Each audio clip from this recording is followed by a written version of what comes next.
gynecologist ko noon kasi super anemic ako nung buntis ako sa anak ko. And then yung ano rin, halimbawa yung mga dairy products, hindi naman kami vegan, pero yung mga anak ko I know na sa labas kasi since nung nag-18 years old sila, sabi ko sa kanila they are free naman na kumain kung ano yung gusto nila, gano'n. And then yung husband ko naman, since bata daw siya naging vegetarian na siya kasi sabi ni mother-in-law, kasi nga dito mahilig sila ng ham, mga gano'n. And then 3 years old yata si husband or 5 years old, lahat daw ng kinakain niya mga karne gano'n, as in talagang sinusuka niya, nagva-vomit daw siya nung bata siya.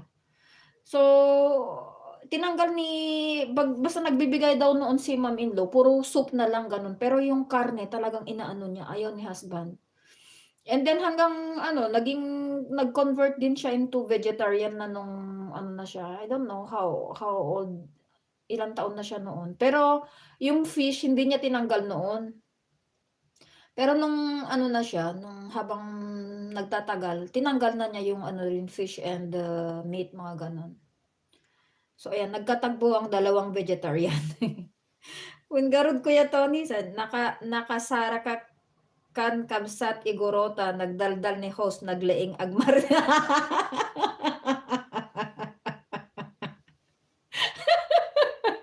Kuyang, 'pag ikaw naman ang pumasok kay kabsat igorota, ay naku marites din 'yan.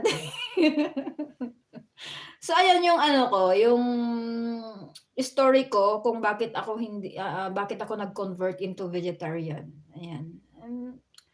Ewan ko kasi nga pati noon sa bahay namin kasi sabi ng nanay ko kasi sa bahay namin, masarap akong magluto ng adobong baboy, adobong manok, mga gano'n. Lalo na 'pag fried chicken, naku ang sarap 'pag nagluto ko ng fried chicken noon. So, ayun, mahirap din, kasi nung nasa Pinas ako, alam mo yun, yung binibilhan ko ng karne o fish yung mga yung dun sa bahay bumibili ako ng karne at fish. Tapos sarap na sarap sila. Pero nung first months mga gano'n, naku naglalaway ako 'pag kumakain sila noon. And then later on nasanay naman na ako na ano, hanggang ngayon alam niyo ba 'pag kung minsan 'pag, nagga-gather or may family gathering sina husband dito or sa buong family. Grabe ang dami 'pag kumain sila ng karne, parang isang tao, 1 kilo o 2 kilo yung kinakain nila. Just imagine 'pag Christmas and New Year, nagmi-mix sila ng mga karne and then yung mga seafoods, yung mga shrimps, mga lobsters, mga gano'n. Sabi ko, "My God, parang full of cholesterol." Ayun, grabe 'pag kumakain sila sabi ko, yung isang plato nila sabi ko pagkain yan ng 5 tao sa Pinas. Gano'n nilang kumain. So sabi ko, grabe. Tapos nung first na ano ko dito, first Christmas, si mom-in-law naman that time nagluluto siya ng pagkain namin ng husband ko. So, yung ano naman, yung family nila, ang unang nakita ko na Christmas nila dito is yung lechon de leche, yung baboy na maliit. Grabe sabi ko, alam niyo ba yung baboy na maliit, yung lechon de leche, hinati lang nila into 4 and then pang 4 persons yung ano, yung parang yung isang lechon de leche, 4 na tao lang kumain. Sabi ko, "Oh my God, ano yan siguro," sabi ko, "pang 10 tao na yan sa Pilipinas o pang 20."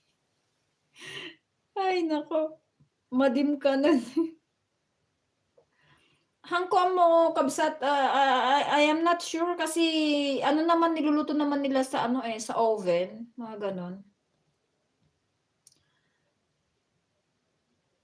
Oo, when kabsat same kami, nung nakilala ko si husband, sinabi na niya sa akin na vegetarian siya and that was ano naman na vegetarian na ako that time. Anyways, sabi ko naman sa kanya no'n, if ever na kumakain siya lahat, hindi ko naman sabihin na hindi siya kakain.